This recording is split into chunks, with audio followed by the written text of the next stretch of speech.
Good morning and welcome. On behalf of Lamar Associates Indian Country Training, I'd like to welcome you to today's webinar on problem-oriented policing, putting partnerships to work, provided by grant number 2014-HW-WXK056, awarded by the Office of Community Policing Services, U.S. Department of Justice. Let me start off first by introducing myself. I'm Cindy Davis, Indian Country's Training Chief Executive Officer. Before we get started, I'd like to go through a few features of this platform to aid you in getting the full benefit of this webinar. At this time, please direct your attention to the text bar to the left of your screen. Should you have a question during the webinar, type your question at any time and send it to all presenters.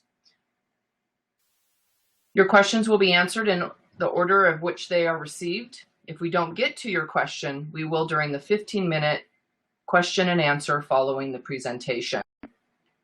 Technical difficulties. Technology is great when it works. If you experience technical issues and suffer a failure of connection, try calling in on your phone, but don't worry. A recorded version will be sent out post-webinar. If we lose the webinar altogether, we will reschedule. Immediately following the webinar, you will be directed to a brief survey and the technical assistance site. There, you will find free online courses and resources to view. We kindly ask that you take a minute to complete this survey, as your comments and feedback allow us to accurately report back to the COPS office. And please note, we will email you a link to view and share the video presentation of this webinar. If there are multiple viewers participating today, please email the names and titles to info@lamarassociates.net. We thank you for that. At this time, I'd like to introduce Dr. Ronald Glensor, or as we call him, Ron. He's a retired Assistant Chief of Police with 35 years in a large metropolitan police department, also known as Reno, has trained over 500 departments throughout the United States, Great Britain, Canada, Australia, and currently the Ukraine. He is the author of Hope and Harmony. We have worked with Ron for the past 5 years, offering training in Indian Country on community-oriented policing, methamphetamine, drug, and endangered children. At this time, I'd like to welcome Ron to join us.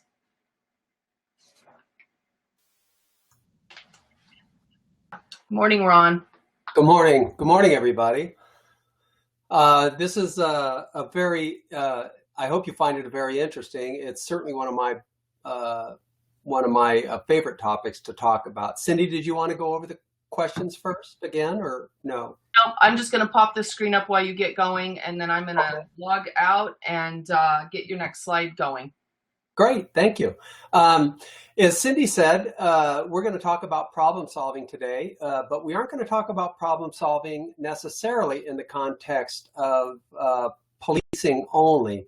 It's something that police do in the natural course of their business, but it's something that communities do better and best when they work collaboratively. So that is going to be the context of our discussions today. How basically do communities work together using a proven problem-solving model? I apologize for that little, for the light on my face, if that's bothering anybody. How do they use a problem-solving model that's been proven since the 1980s to resolve neighborhood issues? Those problems that are most persistent in your communities, that cost the most resources and also cost the most fear and most danger. And so that is the context of problem solving that we will be discussing today.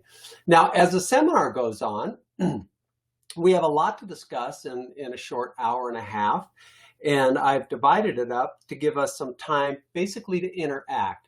So I would ask for you, please don't be shy. I'm going to ask some questions as we move along and ask that you share some of your thoughts, experiences, and ideas about your community as we talk about the different issues related to problem solving. So that's how it's going to go today. If you are shy, I'll be sure and to keep the discussions going for all of us. So what is this idea of problem solving?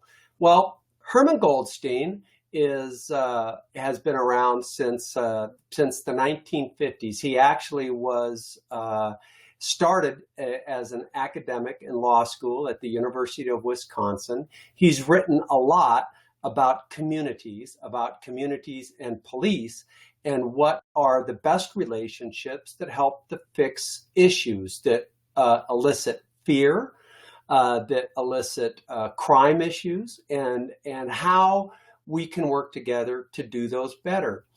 And he understood a few concepts about how police work in the context of communities that helps us understand really what they do best and what their limitations are. For example, he shared with us an idea called incident-driven policing.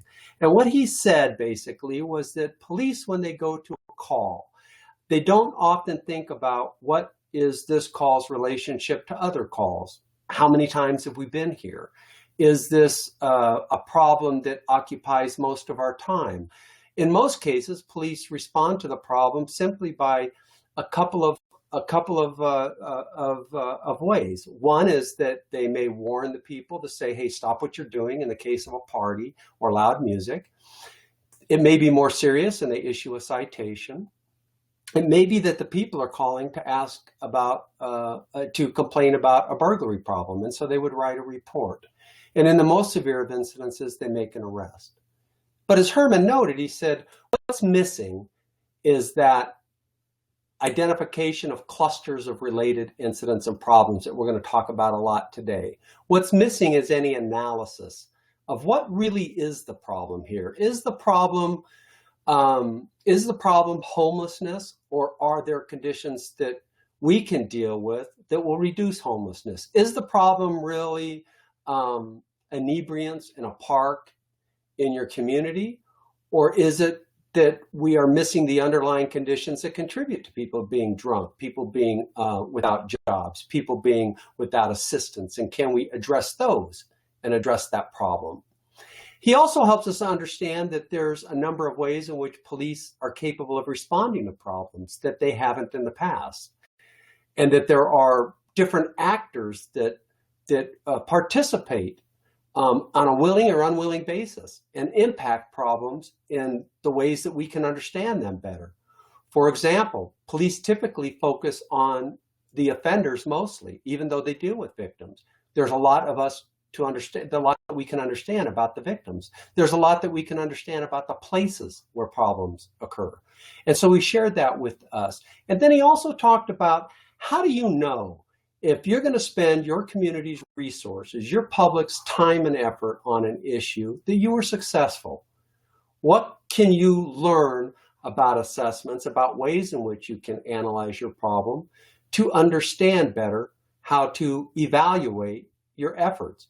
Because that saves us time and effort. That gives us that satisfaction and feeling that what we did was correct and worthwhile, and we could replicate it and do it again with other types of problems.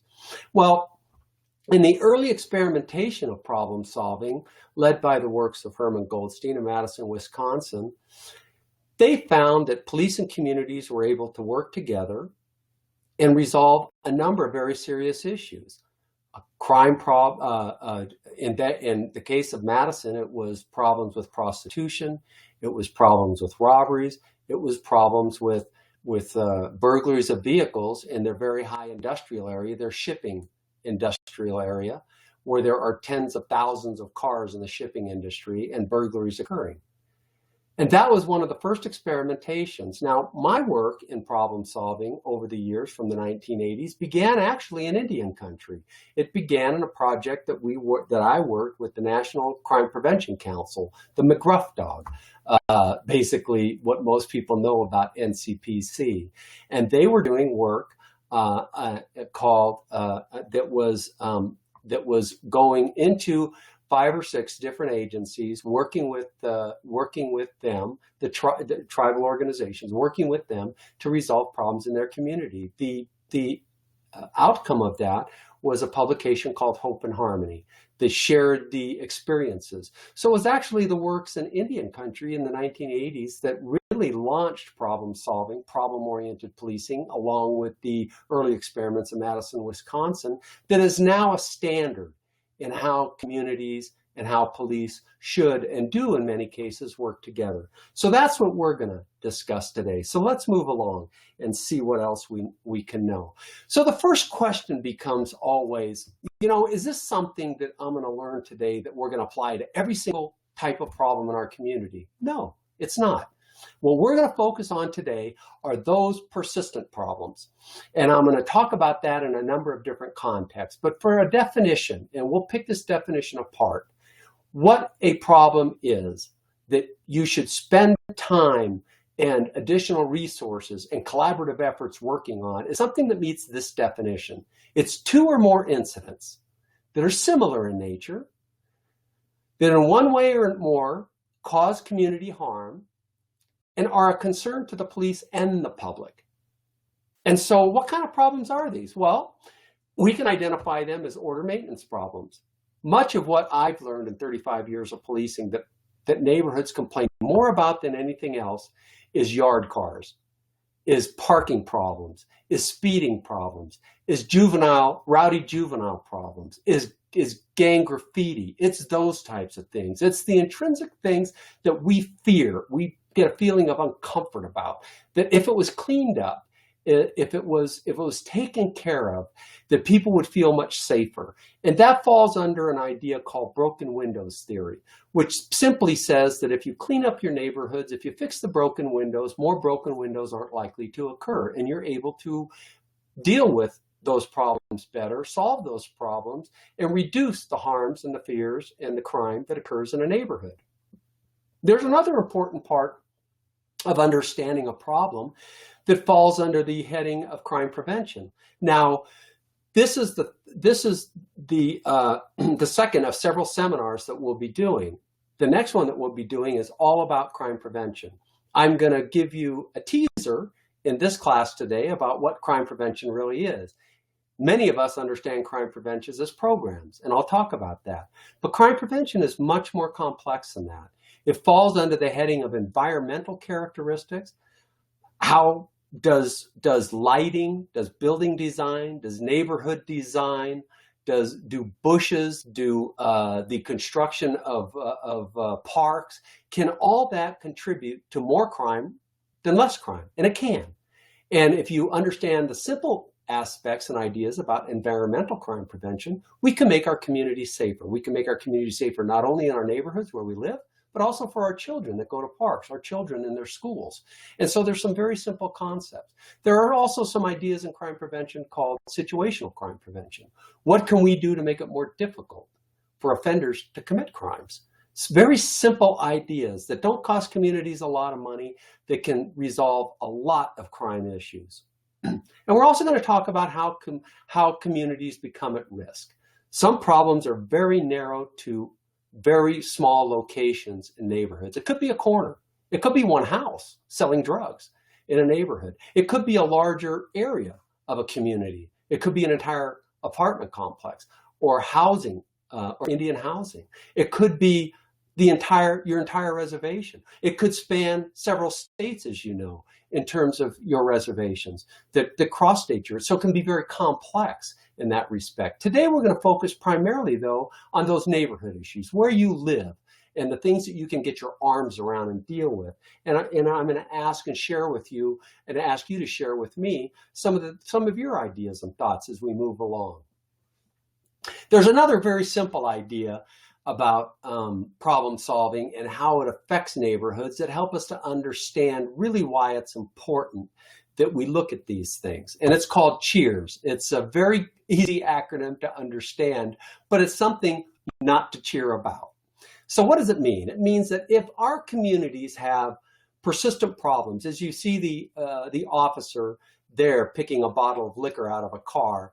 And if drunk driving is a problem in your community that's causing a lot of injuries, a lot of accidents, a lot of people end up in court, it costs the community, it costs the families when they're in jail. So what are the impacts? Why is this so important? It's because the community at large is affected. When a person's continually arrested or several people are arrested for drunk driving, it's just not a problem that they and their families deal with. We all deal with it, because of the damages that it causes, because of how much money it costs our community to deal with these types of problems. A person is now out of work. A family is now out without a father or a mother or a loved one.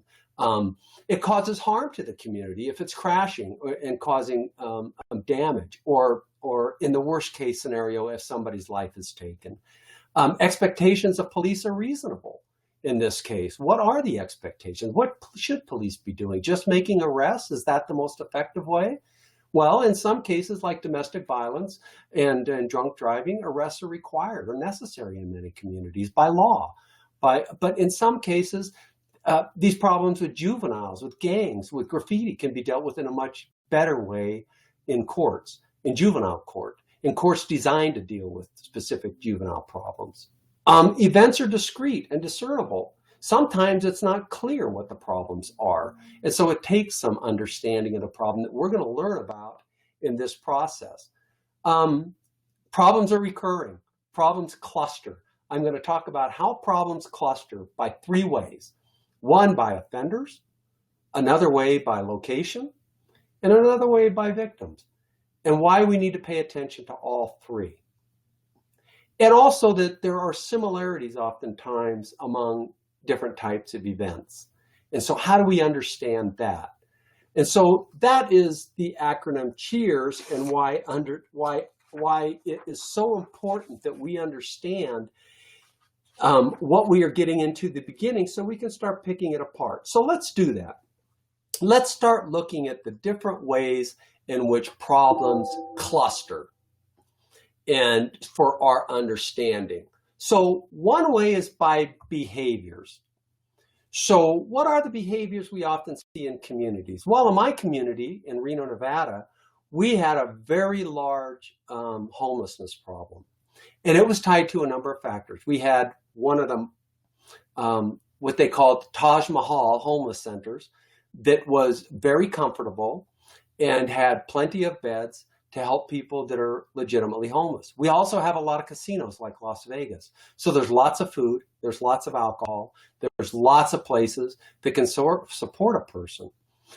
So panhandling in my community was a problem. In other communities, the problems by behavior may be armed robberies.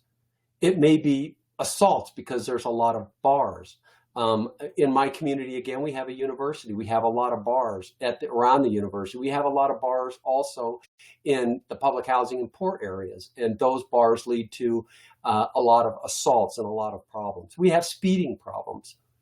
We have, like all communities, drug dealing problems. So let me ask you to share, if you could, and send in and quickly respond for those of you that can. What kind of problems that are behavior related do you see in your communities? What kind of problems are plaguing your communities do you think are most important that you should be dealing with?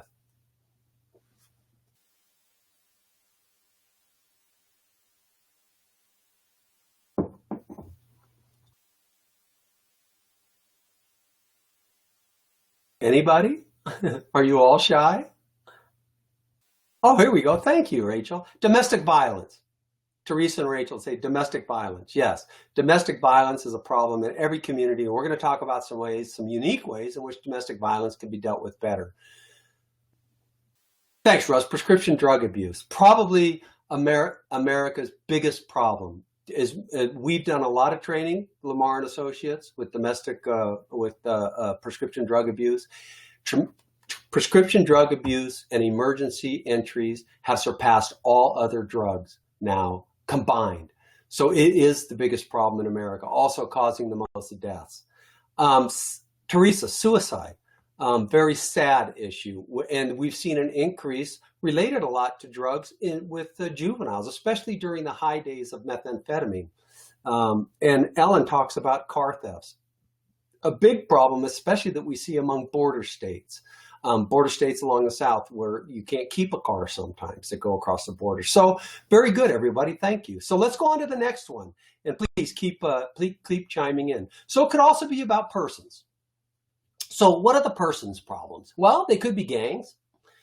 They could be mentally ill. They could be mental illness, chronic inebriants, repeat victims. We'll talk about that, and repeat offenders. So you see, these aren't all problems that what's unique as we start looking into how problems congregate and how they repeat themselves. Not all these are problems that are the people's fault necessarily. They are problems where we need to take a helping hand, not just deal with them in an enforcement way. And so mental illness is a problem that people can't help, that is very, very complex. Chronic inebriance is related oftentimes to mental illness and drug abuse. And so it's very complex. Repeat victims. Well, I'll talk a little bit later on about how people are repeatedly victimized for some reason, for a number of reasons that we'll share. Repeat offenders is a problem that we will talk about, and then gangs is another. So if you were to look at persons related problems in your communities, share with us again, what kind of persons problems do you see in your communities that are probably costing you the most time and most effort that you'd like to, at the end of this class, think about dealing with? Child custody and domestic violence. Boy, that's a tough one, Jared. I remember when I was a young sergeant working the desk at the police station, we would literally have parents come into the station with holding the arm of a child and pulling the arms this way, and each of them in their other hand had a court order saying that they had custody of the child. Very difficult and complex problems, but one that can be dealt with better when looking at it under a problem-solving model. So very good one. Border jumpers. Very good, Michelle. I mean, it's here we have the presidential elections coming up. Immigration is going to be one of the biggest issues that both sides are going to beat each other up with not dealing with effectively. This is not the first election that it's been an issue, and probably won't be the last time that it'll be an issue, only because I was the policy leader for the president's commission on law enforcement in the future. And my committee was the one that dealt with immigration. And we just simply don't have an immigration policy, so it's not going to go away. And so how do we deal with border jumpers? How do we deal with people that are already in the country? How do we deal with, with 5 decades of people that have come into our country and now has established families here? What is it? It's not as easy as saying necessarily that we're going to build a fence or we're going to send everybody back and they can work their way back in. It's more complex than that. And so how do we deal with that? So as you all know, because many of your communities at large deal with very different and sometimes multiple states and multiple issues, and many of them are along the border. I've worked in training in all the reservations along the southern border, especially, and in the northern border in some cases, in the northern states. But in the southern border, it's far more complex. So how do we deal with those? How do we identify what those big problems, those repeat problems are there, and deal with them more effectively? So very good. So we also have location. I mean, everybody, it doesn't take a police officer to know the places in your community where the problems are, right? The bars, the intersections, the neighborhoods, maybe the house or the apartment complex.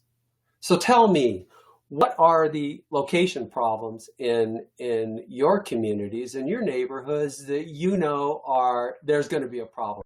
And for the police officers in the class, or the people in justice, you all know as well. There's not a police officer I know that I can't ask before shift, tell me today, is there a location that you're going to be at?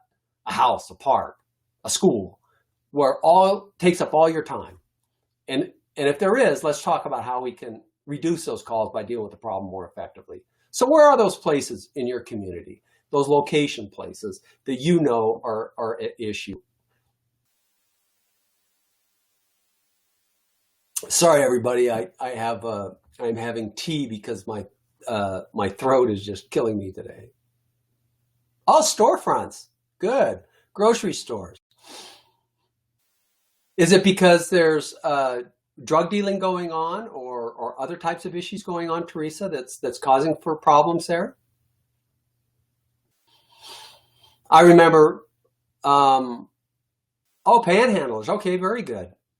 Casinos, yes. Rachel, I feel your pain. I mean, I would always tell people, and when we do meth training in Indian country, we talk about, it's a joke, but it's sad because it's true. I say, if you've never seen a tweaker or you want to know where your tweakers are, go to a casino at 12 o'clock at night. They're all there. And the sad thing is that they are, for a lot of reasons that what the causes of methamphetamine were. My community had young kids in high school going to the 7-Elevens and basically taking over on Friday and Saturday nights after football games. They're drinking in the park. They're drinking. They're causing all kinds of problems. In the early days, what we suggested, and some of you will think this is funny, but it worked very well, is nothing worked. Warning them, working with parents, everything else, nothing worked. What worked best? They put loudspeakers on the outside and played classical music. How funny. And the kids left. They said, I can't deal with this. It was like kryptonite to them, and so they left. And so it was just a simple way of getting them to move along and changing their environment. And Frank is saying that they have jurisdiction problems with law enforcement agencies, which cause many problems. Yes, a big problem. And I have never seen so many jurisdictional problems that are more complex around the world than what I find in the United States and Indian country, where you literally may have 10 different law enforcement agencies, that you have direct law enforcement functions in Indian country, or you have an MOU in order to use services or be in their jurisdictions. Very, very complex. And sometimes I've seen MOUs signed, and basically you don't get the services that you're signing for, that you're asking for, because the first thing that happens is that whenever there's a problem, the primary agency pulls all their people out for their own purposes, and that's wrong. And so how do you deal with that? So very good, Frank. You help us to understand what the complex problems are from a law enforcement perspective. And I'm sure that that's in other services, especially in the social services in Indian country, as we've seen it, in the education services, in those types of places. So what else do we have? We have problems that are here by time. We know at bar closing that there's a rise in certain problems with drunks wandering out of places. We know that there's certain times of years when there's big festivals, that there's rush hour traffic, people getting to and from where they live. And they all have different types of persistent problems. In rush hour, it's traffic related. At annual festivals, it may be theft problems, it may be drunk problems, it may be fighting problems. At bar closing hours, it may be DUIs, it may be domestic violence, it may be fights at the end of the bar as people go mano a mano to defend their false sense of bravado or pride while they're drinking in the bar. So it may be all those things. So what other types of time problems do you all see in your communities that may contribute to our potpourri, so to speak, of different types of problems that we address?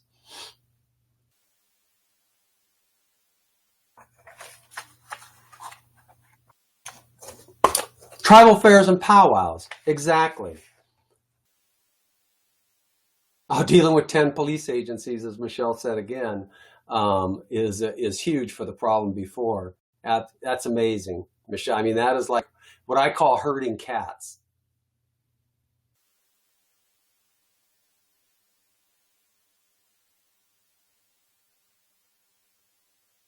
So let's look at the last one. And this last one is called hybrid problems. So the problems that don't really fit into any one of these, like prescription drug abuse and dealing, by and to students in Bureau of Indian, in BIE, in the Bureau of Indian of Education at high schools during school hours.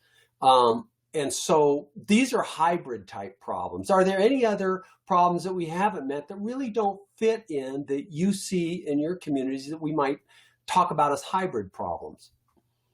I mean, this is a great one for prescription drug abuse. We know that in parts of Oklahoma where cheese heroin is sold for $5 a bundle to students, that they simply fold in a very unique kind of way and into their and put in their books where you can't see them. The toxicity of some of that drugs ranges from 50% to 100%. We've seen a number of overdoses by young people on very cheap cheese heroin.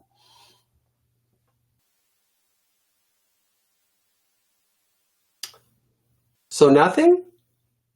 Okay, well let's move. Oh, here we go. Tribal fairs powwows against elders using predators against elders using technology. Yes, it's very good. We could spend a whole class on the dangers of technology and cybercrime and how our poor elders are just being preyed upon because they don't know. They don't know the technology. They feel the technology is safe, and it's not. And for children as well, there's some amazing research out there that shows what the real dangers are of technology that we don't think as parents oftentimes it may be. So those are how problems congregate together. And we'll talk more about patterns of problems here in just a moment. But we must understand as well that problems vary by their scope, by how big they are. Most problems are neighborhood related. That it is based on an area of a few houses or a larger neighborhood. But it can be that one crack house. And we have to ask ourselves, what are all the problems that relate to a single house selling dope in a neighborhood and uncontested, meaning that nothing's being done? Well, we know that it causes traffic problems. It could be infighting between gangs and gang-related problems. It could be related to drug-endangered children inside the house because of drug sellers and drug users. It could relate to violence outside or with the people inside the house because they aren't paying their second-tier drug dealer all the money that they owe them. And it could be just on and on and on and on, a number of different problems related to that single house. But problems could also be an entire reservation, a citywide, as we might refer to it as a citywide problem. Or it might be even your reservation across multiple states, which I would call a district-wide problem. And is all you know that there are some jurisdictions that have 5 different counties or states that they cross. And so how do you, Teresa, was mentioned earlier by Frank, how do you do that? How do you deal with that issue when maybe you have more or less support or engagement of people in dealing with it? So the scope of the problem matters and how you can deal with it. But most of what we'll talk about today are those neighborhood problems that you can get your arms around as a community and deal with better using this process. So here's some common problems that in my experience that we know from the research that really impacts Indian country more than anything else. And that is burglaries, thefts, drugs, drug-endangered children, many of these that we've already talked about, spousal abuse, gangs, truancy, juvenile delinquency, drunk driving, gambling addiction, which has all kinds of tentacles that cause for problems related to other things that might be drug-related, alcohol-related, and things like that. So what else? What else do you see as prevalent problems that are not on this list that based on problems that are persistent that we might see in Indian country, or you might have specific to the unique aspects of your community? And we've already seen, it sounds like to me that some of your communities are border communities, that some of your communities have multiple jurisdictions. So what are some of the other issues that relate to that here?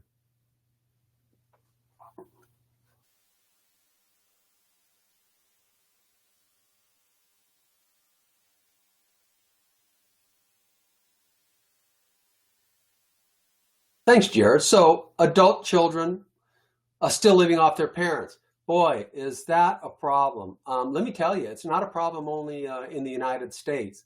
There is a term that's used in Japan, actually, for their young people. Now, Japan is a society that respects its elders and that takes care of its elders, not unlike Indian country. I mean, there's an expectation for respect of your elders. There's an expectation that in their older years that a family will take care of their elders. Well, what Japan is finding is that 20-somethings and 30-somethings that are involved in gaming has gone to a psychotic end, that's my own terms, where these kids, these young adults, are locking themselves in rooms for up to 30 days at a time, basically expecting their mothers to bring them meals as they're involved in this worldwide gaming with other people, playing games on the computer, completely against their society's morals, number one, and also what they see as being important.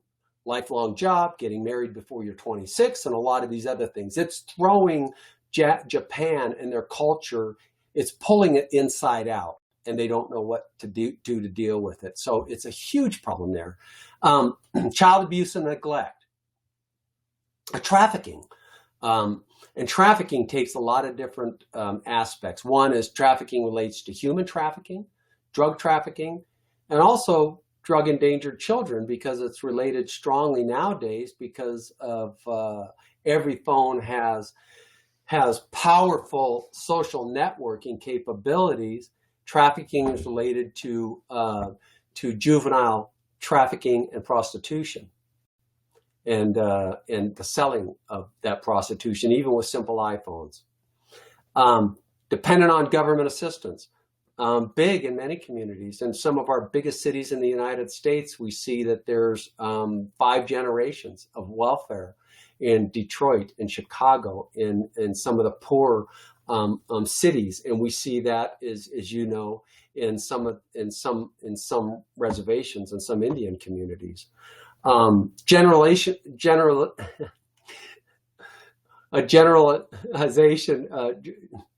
different generations of drug and alcohol abuse. Sorry, my tongue and my lips didn't work. True. And things seem to repeat themselves. I mean, I'm a product of the 1960s, where heroin came basically from generations of people that were in the service during that time, and I was in the Marine Corps, and a lot of people got addicted to heroin in Far Eastern countries while they were serving our country, and came back to the United States. Heroin was only 1.5% to 3% then. Heroin's come back. It's 90 to 100% in some communities now. Marijuana has taken very different. Now it's legal in many states, or at least it's for the medicinal purposes in even more states. And so things come back. We see that. We saw a resurgence of LSD across Indian country in the last 5 years, and a number of other drugs. So it is a very difficult thing to continue to keep track of and to deal with. So that's the problems that we see. So how do we deal with these problems? Well, there's a simple process that was developed called SARA.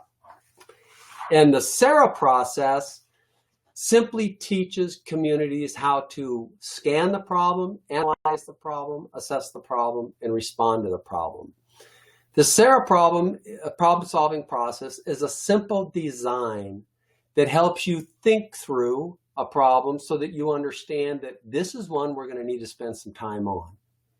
And this is the problem-solving process that was used in the early days in the 1980s when policing in Newport News first started using it. And policing and communities in Indian country began using it in Hope and Harmony. And it is a process now that has been adopted and used around the world in places like China, in Israel, across Canada, across Europe, across the southern Asian rim, and even in countries like South America. And this is how communities are being trained to identify those persistent problems and find ways to respond to them with more success. So what is this process? Let's look at it and pick it apart. Well, for some of you will remember this gentleman, Steve Juneau, who was a member and lead for training for Walt Lamar and Associates for many, many years. He is now back working with other organizations doing the same types of training. He is now with the Federal Law Enforcement Training Center in Glencoe, Georgia. And Steve is an expert in this area and continuing to do lots and lots of training. So what does scanning do for us? Well, remember the definition of what is a problem that I gave you earlier? This is the first question that would be asked. Now, what do I mean by asked of who? Well, our last training seminar that we did was about how communities form coalitions, how communities under community policing get together to deal with problems. So this is the process now, problem solving, that they use. And this is the process that you as a community say that, boy, this problem is really persistent and we need to sit down and form a committee or form a coalition or form a group of a cross section of our community to deal with this. So we're going to use the SARA process. And so as Steve says, at the first step, your challenge is to identify those patterns by people, by victims, by all those things that we talked about earlier. And so that's what scanning does. Those crimes or issues that deplete your community's resources. For example, it doesn't have to be things like robberies, and typically it's not. Remember, I told you that most problems deal with those really mundane types of things. There was an area of my community that was very remote, and it was mostly trailers. And the officers there spent most of their times dealing with dog barking problems. Now that would sound funny to most of you maybe, but maybe not.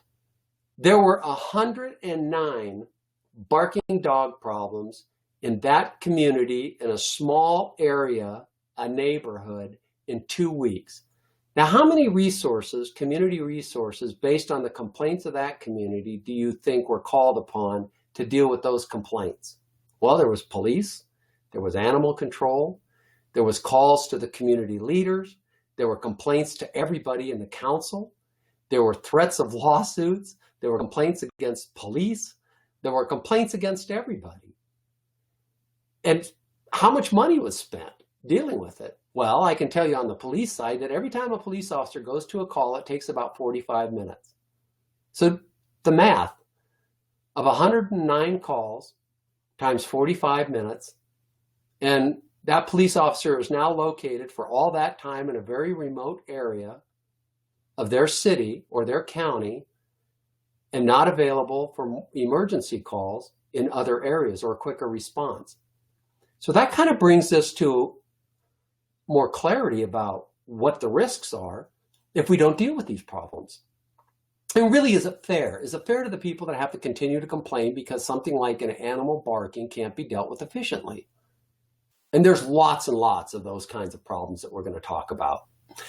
So how do we scan for problems? Well, as you see in the upper left-hand corner, it may be a citizen talking to a police officer saying, hey, look over there. This is a problem. Or it may be because a community has taken it upon themselves to do a walk. To say, look, we're fed up with this problem and we want a grassroots effort to deal with it. Or it may be a council, a leadership saying, look, these are the complaints that we get that we want your police department to work on. It may be a survey. It may be a tip line that's anonymous so people can call in. And we know that oftentimes happens with drug problems so that people don't have to get announced. It may be your newspaper. It could be an online blog. It could be from tweeting. It could be from more complicated crime analysis that identifies, that police do to identify it. It may be public meetings. It could be all those things. And as George says, the most obvious challenge is tribal governments tasked to provide jobs with meaningful income. It is. It is. You see a lot of cities now talking about it's not to provide an income to survive, but it is our responsibility to provide an income that is livable. And what is a livable income? So people can be productive. And so what does that mean? What are all the other attachments to that? So in scanning problems, there are many, many different resources. And you can see here, the point that I want to make is, how many of those research are police related? Well, crime analysis is. What a citizen calling the police is. But what are all these? These are the actions, and sometimes independent actions, of community members, of local business, of your community leaders, of your journalists, of community meetings, and a host of different, it may be at powwows, it may be at crime prevention efforts, it may be all those things. So it's important that we understand that police are one cog in a wheel, a big wheel of the community that can come forward and deal with things more effectively and efficiently. So what it also helps us to do, and what you see here is a police officer talking to a community, is it helps us to take a more microscopic examination in analyzing problems. So let me go back real quickly. If that problem of analysis was successful, and it now, by doing all this, and let me skip back, that you can say these incidents are similar in nature, causing harm and a concern to both police and public. If that's what you can say in the affirmative, then you can move on to analysis. Now, let's say it's not. Let's say that what you find out in getting together as a group and going through the scanning process and asking yourselves these questions and looking at the information, you say, well, this is just a problem that the school can handle. Yeah, there's a lot of things happening, but really, this is something the school can handle. They're readily available to handle that. We don't need to get business involved, leadership involved, anything else. So there's no sense in having lunch every month and sitting down and seeing what we can do as a larger community. We're all busy. And that's the beauty of this process, because I know many of you, like I did for a living as the assistant police chief, went to lunch after lunch after lunch after lunch. I think that all the chicken came from the same chicken. I think that all the bad food came from the same place. And I oftentimes, sadly, found that after a year long of meetings, not much was done because they weren't organized in a way that we talked about meetings needing to be organized in our last webinar. So it helps us to come to that point and decide that we don't need this. We can just move on quickly. But say it is a problem that needs that, and we need to do analysis. So now we need to look deeper. So what does that mean? Many of you have seen the movie, and let me ask just quickly, say, yes, I've seen it or not, have seen this movie. Can anybody tell me what the movie is? I'm dating some of you, I know. Apollo 13. Great, Rachel. Thank you. There is a scene in Apollo 13 that I love to use in our trainings on problem solving. And what it basically does is, what happens is that at a point in the flight of Apollo 13, the commander, Jim Lovell, says, Houston, the famous term, Houston, we've got a problem. And they did. Now, what was the on-ground space control's reaction? Their hair didn't go on fire. They didn't say, oh my gosh, this is a crisis. We're all going to die, and they're going to die, and there's no fixing it. No. They did what I'm saying the problem-solving process in communities can do very well when they understand scanning and analysis. So does anybody remember after the ground leader said, okay, I understand there's a problem. Let's work on the problem. Let's not make it worse by guessing, which without analysis is oftentimes what we're doing when we respond to problems, when we respond to gang problems, when we respond to all those problems you listed, the car problems on the border of auto theft, the domestic violence problems. We also knee-jerk and say, we got to do something. So let's do something first before we think about it and analyze it. And oftentimes we fail or we only have limited success. So what happened in this movie? Yes, George, we meet and think about the community's readiness to change. For example, are they in denial and apathy?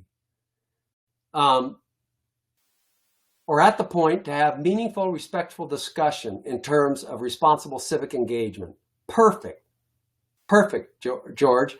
And Jolie. Hi, Jolie. How are you doing? Good to see you. Jolie is one of the best trainers I've ever worked with in Indian country. And it's good to see him here. So, so what happens in the next scene? What do they do that really identifies probably what we're going to talk about analysis better than anything? Does anyone remember? Yes, perfect, Rachel. They did this. They laid out, as Rachel says, what Houston did was they laid out a huge table, and they got all the engineers together that built Apollo 13. And they laid out on the table everything that those astronauts inside the space shuttle had available to them to solve the problem. So they had pieces of everything in there that they could pull apart, take apart, and use to fix the problem with the craft. And with that, the engineers went to work. They said, we've got a leak problem. How do we fix it with what they have available? These are their Band-Aids because we have to get them home safely. And they figured it out. And they told the commander and their staff, take these pieces apart, put them together, put them here, and you will fix this problem. And they brought them safely home to Earth. Well, you know what? We can use that same idea in a group meeting to deal with domestic violence. And here's how it works. You have now identified that domestic violence is the problem that you want to work with in your community. And in doing your scanning in your first meetings, you have decided this is a persistent problem that we need to fix. And now you're starting to analyze it. And one of the first things you're going to do in community development is ask yourselves, who do we need sitting at the table? And there's a process we talked about in the last webinar that is available to you to look at in that webinar, in that training, that you bring all the right people to the table. And the next question you're going to ask everybody at your first meeting is, what do you have to bring to the table? Like in the Houston case, tell us all the resources, all the ideas, the funding, the innovative things that you've done to deal with this problem well.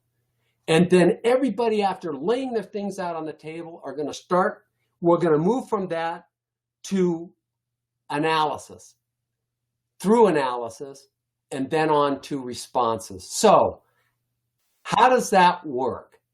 Well, analysis, understanding now that we've got everything out on the table, and now we've got a group of people, the right people there, it confirms the problem's real. It confirms what the problem appears to be, or you can redefine the problem.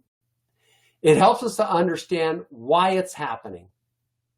That criminological question. Why is this happening? Are people drunk because people are just drunk, or are there contributing factors? Are people driving cars drunk just because they're drunk and driving cars? Or are there reasons and places that contribute to that happening? In Reno's case, we found that inebriates in the parks, drunks in the parks, that led to a lot of violence between drunken people in the parks, a lot of intimidation and pandering of people walking in and out of the parks, wanting to use the parks, a lot of complaints about mothers not being able to use the parks because of being accosted and offended and things of that nature, using the parks as an open bathroom. Why is that? Is it just because people are sleeping in the parks and they're drunk? We found that the biggest contribution was because all the liquor stores in close proximity to the parks were selling liquor in a way that was easily transportable and cheap and easy to afford. The little bottles that you see on the airlines that are sold in casino communities, and the cheapest alcohol and the cheapest wine. And so the casinos and the business community and the city got together and say, what can we do to change this? And by changing that one factor, along with a number of other issues, getting resources to the inebriants to get help for their drunkenness and get them out of the parks, between that, reduced and turned the parks back over to citizens. That's those underlying causes that I talked about in the problem-solving process, where by having a whole group of community members there together, you can come up with that. Police can only come up with a few, but then you find business can come up with a lot. The city can come up with some ideas, as can citizens that want to volunteer and deal with it. And so, what else is in that analyzing process that can help us? Well, in this case, you see discovering a new, more effective strategy that the Saginaw Chippewa Chief Steve Pago signs a war on drugs decree. And what do you see in there with it? And I love this photo because it shows young people. And young people, when you're talking about social issues, are often ignored, but when we use them, they turn out to be our most powerful asset in prevention. So what else do we know about the analysis? Well, there's a thing called the problem analysis triangle. And now I'm going to give you in 3 minutes an entire class on criminology. For bad things to happen, you need 3 factors. So let's say the problem is gang graffiti. Okay, so this problem is gang graffiti, and it's a persistent problem. It meets the definition of problem solving. It's 2 or more incidents in a community, it's creating harm, and it's an issue that's related to police, that police are concerned about and that the public's concerned about. So what's needed for graffiti to occur? Well, any persistent problem requires an offender or offenders, in this place, gangs, and it may be multiple gangs or one gang. It needs place or places, and graffiti is usually places to occur. And it needs victims or targets. Well, what are the victims of graffiti? Graffiti, well, it's fences, it's walls, it's businesses, it's bridges, it's every place that graffiti can go. Now, why do I say this is criminology? Because there's a criminological a theory called routine activities theory that says very simply, for bad things to happen, you need an offender and a victim to come together at a place for bad things to happen. So the question becomes, well, how do you stop these things from happening? Well, you have to have an impact on the place. In graffiti, you need to paint over the graffiti because it reduces territorialism. And we know that removing graffiti in 24 hours or less has a huge impact on people's fear of graffiti and complaints and territoriality of gangs. Or you can have an impact on the offenders, on the gangs, in 2 ways. From an enforcement perspective, by catching the offenders, but that's difficult to do. Or you can give them another outlet, a creative outlet. In St. Paul, Minnesota, where they had Hispanic gang in communities that were just devastating the business community. What they did was that they contracted those gangs to do cultural murals on their bridges, on their walls, around their businesses in the communities. And once they made it cultural, once they made it personal, once they made it prideful, they saw a significant reduction in gang graffiti in their community. Or you could target, address with the target. Well, how do you do that?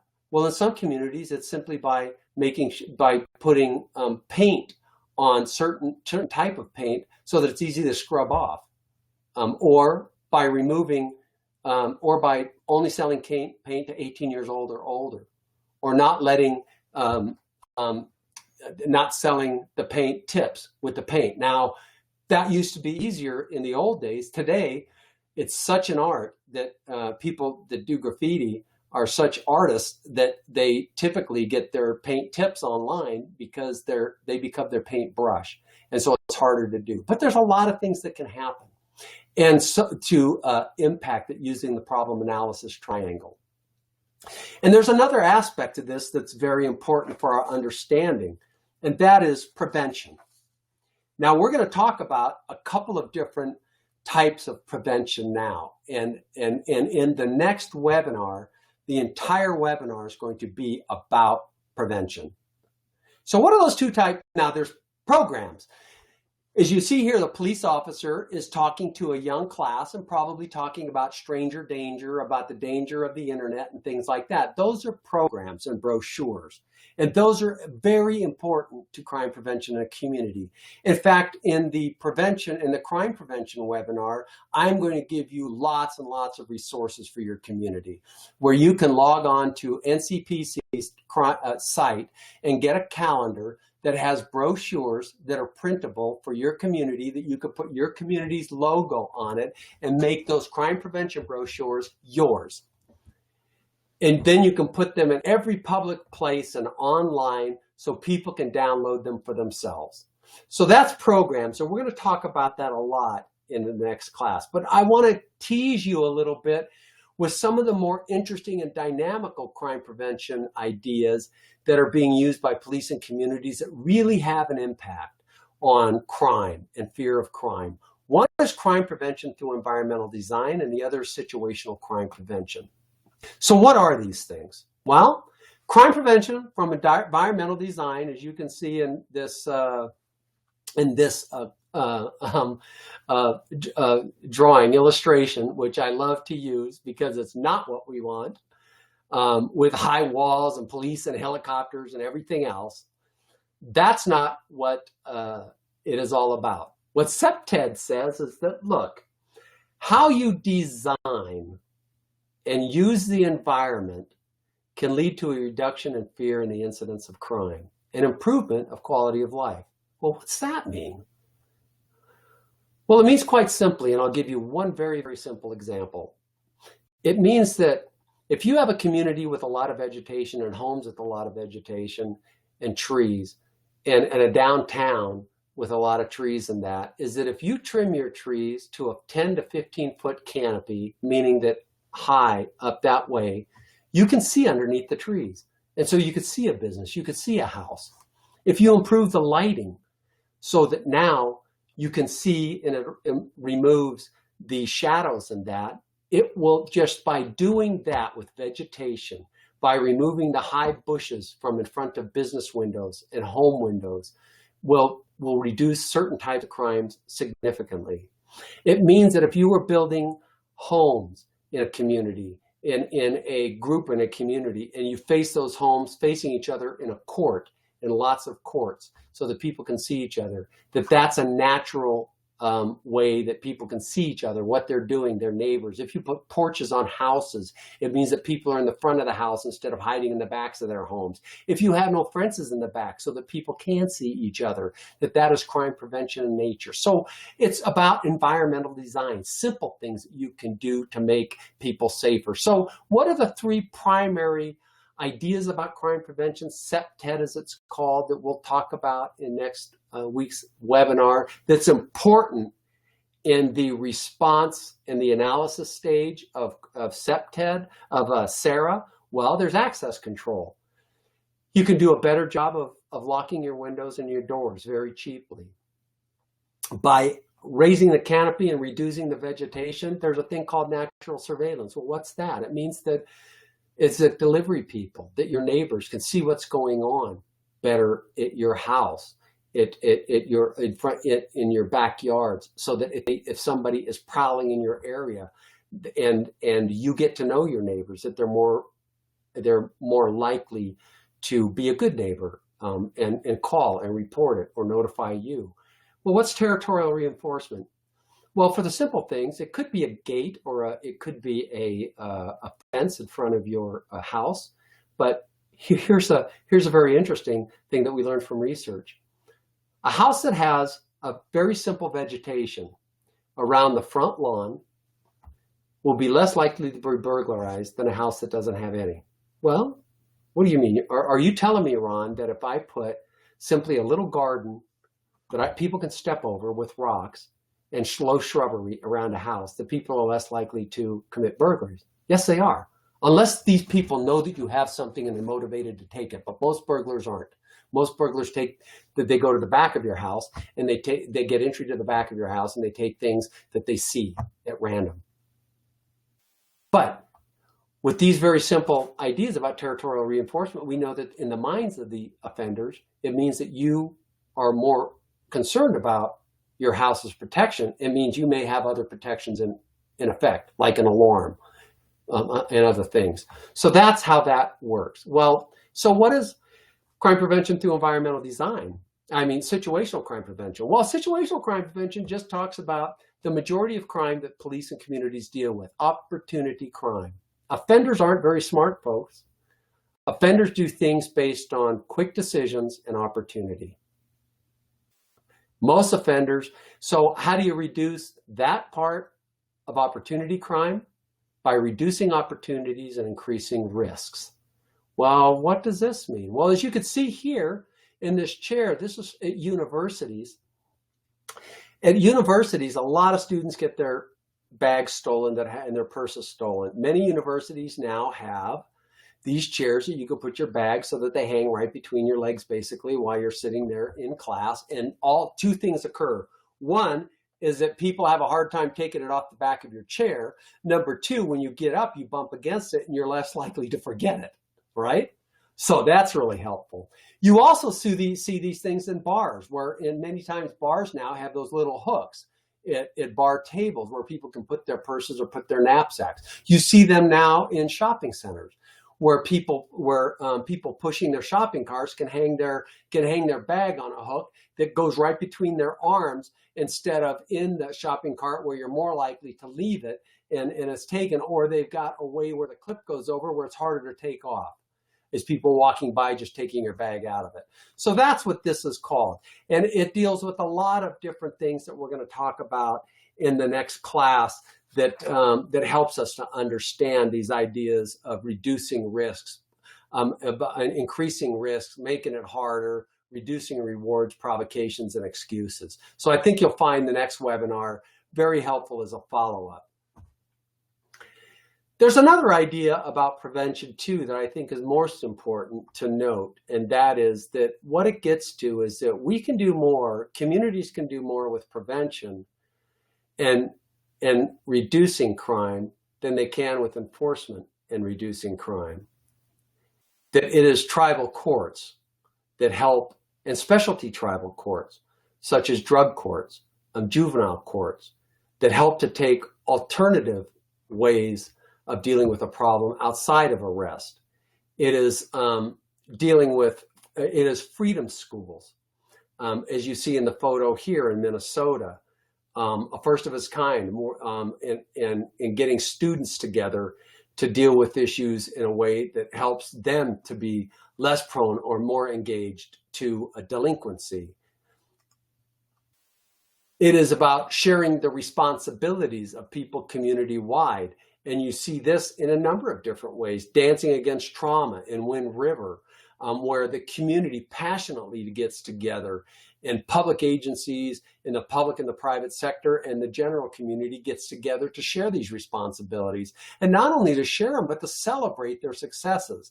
This is a method of sharing responsibilities that I've given to you in this class to help you to understand more of what we're talking about. So let's look at this for a few minutes and look at what you see is a number of methods can be used. Bringing civil action. Well, in housing, we see that a lot. That when housing has a difficult time getting people out of communities, out of housing, because the laws are not clear, that sometimes changing the laws or changing the legislation or taking civil action is one way in which to deal with things better. Another way is changing fees. Sometimes communities find that, we don't charge enough fees for services and it's costing us a lot of money. In other cases, that's not possible. Maybe in some cases it's withdrawing police services. I remember that when I first took over training, in crime prevention, I found out that the police department had not engaged the community and citizen volunteers in crime prevention.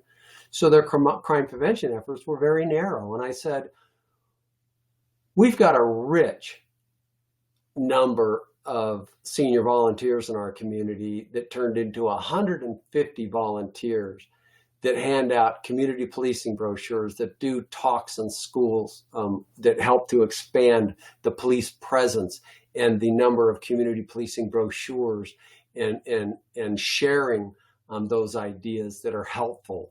It also helped to educate the public about crime prevention in a number of different ways. And we found that the senior volunteers had a lot of different skills. They were able to do web pages for some of our different public organizations, for the police department to start putting crime prevention information on their web pages, to open up the web pages to tweeting, to all the different social media mechanisms to get the word out for what's happening in the community and things of that nature. So this is a great model to look at on ways in which a community can share their responsibilities and to basically expand their presence. So what's another way is to take action, carry a commitment to implement a new strategy. So here you say juveniles in a program called Building Sustainable Community Youth and Youth Organizations in Indian Country. So let me ask this question, because I've talked way too much right now. Tell me, because I'd love to hear the examples of youth. What are some of the issues, what are some of the ways in which youth have stepped up in your communities and helped you to respond to community problems? Can some of you share those examples?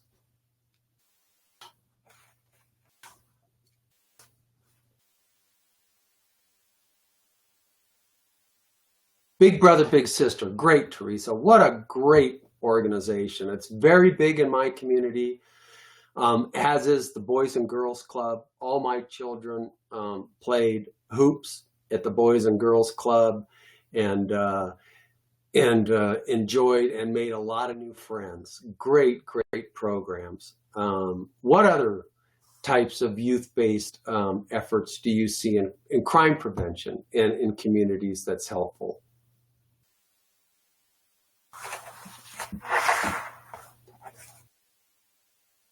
Yes, I love it. Thanks, Michelle. Restorative justice. So for those of you that don't know, restorative justice with adults and with youth, as Michelle says, it's restorative justice is a way of dealing with problems, especially mediating problems outside of arrest, or can be used in arrest. And that means that those people who have victimized an individual or a community give back. They recognize that they have wronged a community and they give back. So maybe they've vandalized a school. Well, they're going to give back in a couple of ways. As an adult, they're probably going to end up paying back for the damages as well as doing community services. For a juvenile, they may be just doing community services back. And that's better than the old days of juvenile court, where in my community, they would say, write a paper about why you did this and why you shouldn't do this. And nobody would see that. And they didn't ever have to say, I'm sorry, I'm responsible, except that they wrote about it. And that's not enough. So they find that through restorative justice, they actually have to be engaged and be right up front as to fixing their wrongs. And it's very helpful. Teen court is another way. And that's where restorative justice oftentimes plays a part with juveniles. And Michelle's saying we deal with the underlying conditions and make recommendations. Perfect. Exactly what we were saying in problem solving in the analysis, to look at the poverty, to look at the addictions, to look at the loss of culture, which in Indian country is a powerful prevention tool that most other communities do not have, are not capable of delivering, because they are so discontiguous. They're so spread out and different that it's not possible. So, or not interested other than from a cultural perspective. From other perspectives, yes, you can play on people's want to keep communities safe, your property safe, your children safe, and things like that. Very good, everybody. And thank you, Rachel. Rachel says she's been involved in restorative justice that give too much influence over the delinquency system in some cases, and may end up being more harmful. So that's good as well. I mean, if it doesn't meet the outcomes of being good for everybody, then there's a problem. So what's the last part of SARA that we look at? Rigorously evaluating the effects. Well, that's kind of scary. Most of us haven't been trained as evaluators, haven't been trained, and is it necessary that everything that we do is based on statistics and data and all that crazy stuff that only professors like me really like and get excited about? Or for neighborhood problems that's not going to be published, what do we really need? Well, a combination of things. We can show that the problem's been eliminated with statistics, with general statistics that are available for existence. Maybe the reduction of arrests for marijuana sales, the number of arrests for meth. Maybe how much meth is in the community. Another way of looking at it, and Joe Lee would tell you this, him and I did a lot of the meth training too, is to look at the price of meth, the price of drugs. When it goes up, it means oftentimes that there's less of it. Well, is there less of it because the cartels are making less? Probably not. And so the drug trafficking organizations are offering less to your community? Probably not. It's probably because somebody's doing a good job of reducing the availability. You could reduce incidents, you could reduce harms, you could shift the responsibility. These are all ways that you can evaluate success. But what do I mean specifically? Here you see kids saying, get drugs off the res. And so how can you do that we need to do? It can be done in a couple different ways. Reporting results to benefit other police agencies. You can look at what other people are doing and use their model for evaluating success, as you see here in a sexual assault effort. You can also look simply at what are the qualitative ways to look at something. Well, let's go back to the problem-solving thing that we had with graffiti. If police say that they track, or a community group says that they track graffiti, and they've learned that they've reduced graffiti in a significant way, and so there's been less complaints about graffitiing. What does that mean? Well, we know from research that means that it's reduced fear. We can say, based on research, we know that that's reduced fear. Well, what if somebody wants to challenge you and say, I don't think it has reduced fear? Well, how can you find that out? Well, you could do a simple survey of your community. You could ask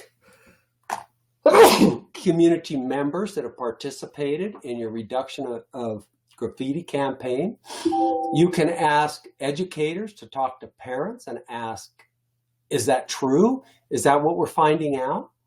So the qualitative methods are important. And let me give you a great example. Years ago, I was teaching a conference on problem solving, and there was a young police officer in New York City that had a park in the middle of high-rise apartment complexes. And in his park, the biggest problem that he had to deal with was gangs. Gangs took over the park, so parents didn't use the park. People were afraid to go through the park.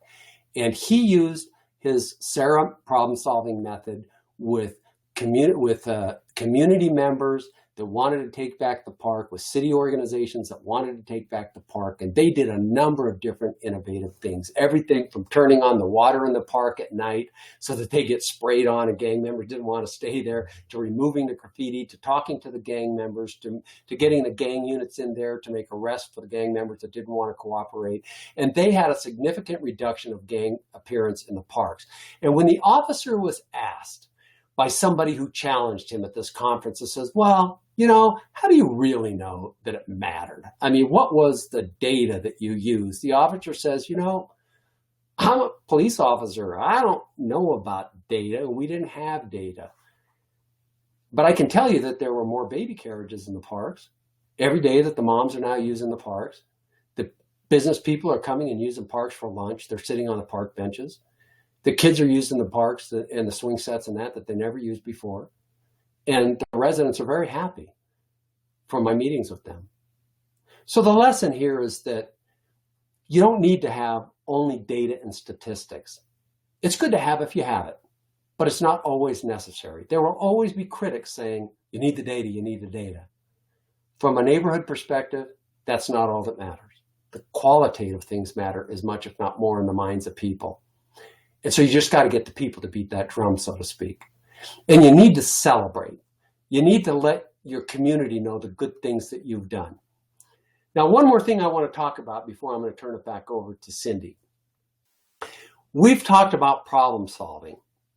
There is a body of information that is free for you about 72 different community type problems. Each one of the problems that you mentioned, from car theft to domestic violence to drug endangered children, are contained in what these are called problem-solving guides, and they are all free for you. You can get hard copies of them sent to you, or the entire 72, or you can get them online and look at them. Now, why would you want to? Well, let's say that, go back to graffiti. Let's say that one of the biggest problems your community has is graffiti, and it has decided it wants to put together a task force or a coalition of people to deal with the graffiti problem. And at your first meetings, you started working through scanning and you decided, yes, this is a problem we need to work on. Let's start doing analysis. Well, there's a great problem-solving tips guide that walks you through the SARA process, and there's a guide on graffiti. And that graffiti guide uses the SARA process and can be used as a guide for your group to begin with scanning, to say, ask these questions, do these things, and to finish and come to the point that, yes, we want to move to analysis. And then in the analysis of that guide, it tells you, ask these questions of yourself, try and get this information, and you will not only understand your problem better, but you will identify the underlying problems of graffiti in your community. Then it will ask you questions on analysis, on responses, and provide you what works best for communities based on experience with graffiti. And it will tell you how to look at the qualitative and quantitative ways to analyze graffiti. So this is probably the best resource that I can give to you for problem solving, and it's free. And so you just click on that popcenter.org.problems and you'll see them all there, and you can find a form that you could fill out and get every one. And we are about 5 minutes out, folks. So I want to tell you, thank you very much for your time. I hope this was helpful for you. I hope that that your communities find the information of assistance when you take on these problems in your communities. And let me ask Cindy to go through the next slide, and then if we have a few minutes, I can take any questions. And if not, if you have questions, please send them in. Cindy will send them to me, and I will respond as well after. So Cindy, I'm going to turn this over to you to talk about tribal TTA. Thank you, Ron. Okay, I will try to be quick. So on your screen right now is our tribal-tta.indiancountrytraining.net. This site is where you'll find additional free resources, additional free online training, and we encourage you to click on this site and also share it. And if you have any questions, feel free to send us an email, and Ron or one of our members of our team will get back to you. Let me see here. To conclude, we will email all of you with our link to view the video presentation of this webinar. Please be sure to complete the survey that you will be directed to immediately following the end of the broadcast.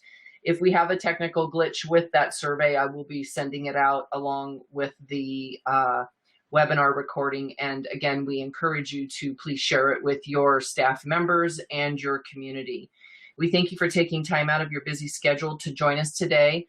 I'll turn it back over to Ron for the remaining 5 minutes for any questions that you might have. The chat bar is still open, so feel free to pop those questions in there. At 10:30 promptly, I will end the webinar. Thank you again for joining us. Great. Hi, welcome back, everybody. Let me, we have about 4 or 5 minutes. So are there any questions off the top of your head that I can help you with right now and answer? Anything at all? About the last webinar that I kept referring to, about the future webinars that we're doing.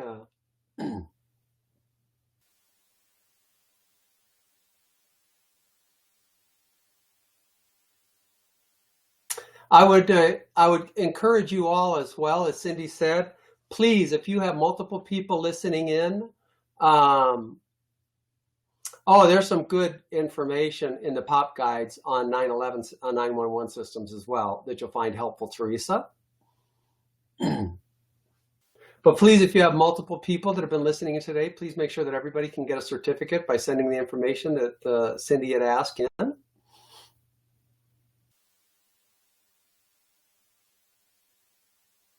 You will find on that website, on the pop guide site, that there's a lot of other issues talked about outside of the 72 sites, the 72 that can help you too. There's information about collaboration, lots and lots of information about drugs, information about community policing, about crime prevention.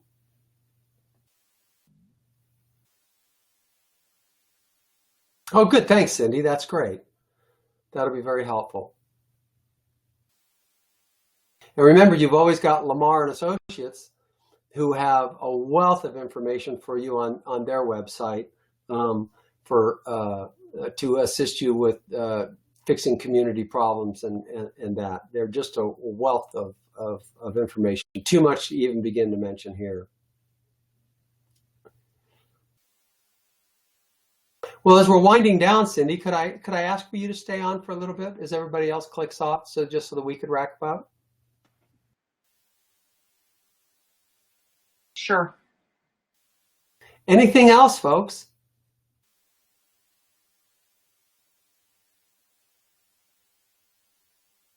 Oh, you're all shy. Thank you all. We will just go ahead and seeing no further comments, we'll go ahead and end the webinar. Thank you, everyone.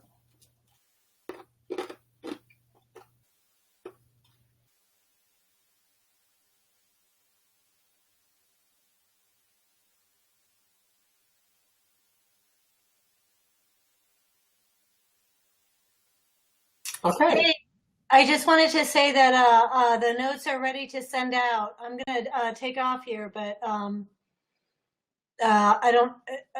Cindy, are you going to do that? You're muted right now. Hi, Cindy. Oh, man.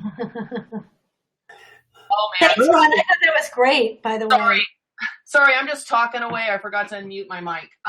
Yes, I will. I will send out all the links and the notes. I'll re-include the PowerPoint and the recording. So, a little long.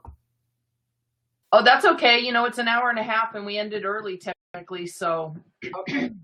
I think it's fine. I think it went well. We didn't have a lot of the people that registered on with us today, but I will, include them in the email that I send out. So and I was thinking too that we might need to be sensitive to. I was thinking that maybe the title might have pushed them away a little bit because they saw maybe if we'd have put problem solving, putting partnerships to work, that people would have probably thought of that outside the policing context. much broader. So that's just just for our thoughts on the next ones and that. I changed the slide early this morning to community-oriented policing instead of problem something policing, because I noticed that on the invites when they were coming in. I was like, holy cow, that sounds a little odd. Yeah. So I did update the PowerPoint, and then my email is having issues sending the new PowerPoint out. So Okay. I will, it's still pending in my outbox, and I keep getting this, an operation on the server timed out. Server may be down, overloaded, or there may be too much traffic. I don't know what that's all about. But. Well, I gotta say though, on as far as with the, there was good participation considering that these things are very difficult to get people to, they really want to hear something and get resources more so than spend time, back and forth in many cases. But it was nice to see them chime in and share their ideas and stuff. So that was good. Yeah. Sorry about all the racket in the background. No. Keith is taking the garbage out, and my dogs lose their mind when they can't go with him. So. Oh, Ellen, I just wanted to ask again. So you do have the PowerPoint on crime prevention. So, or I hope that you do, and so hopefully that will work well for you as you do development.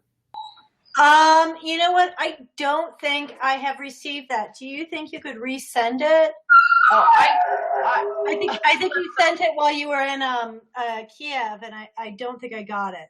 I can send it to you, Ellen. I've got it up on my screen, and that'd be great. That'd be great. And I think that, and so what I'm going to do is work really hard today on trying to get ahead of what we talked about, and start working on the PowerPoint for your online class. Sounds great. Thank you so much. I really enjoyed the webinar today, and I'll look forward to getting number 3. Okay, good. Yeah, I'll work it over a little bit, Ellen, before I send it. I'm going to switch the slides around as well. When I was going through this morning, this needs to be in front of this. So I'll monkey around with it a little bit, and then send it to you, and Anna can shush it up. Sounds perfect. Okay. Thank you so much. Have a good day, guys. Okay. Okay. Bye-bye. Bye, Ellen. And Cindy, I sent in the I updated the invoice just with the current information on it for today's session. But you said that you were going to do some editing on it, so I just want to make sure that you got that. I did, and I'm going to be working on that today, so I can get it over to Maggie, and we can get it on the invoice and then get it submitted. So awesome. Okay, great. I just want to make sure that you had that because I'm going to be going on vacation next week. So right, well, Disneyland. Yeah, I'm sorry we didn't have more people online. I feel bad, but people forget, stuff comes up, and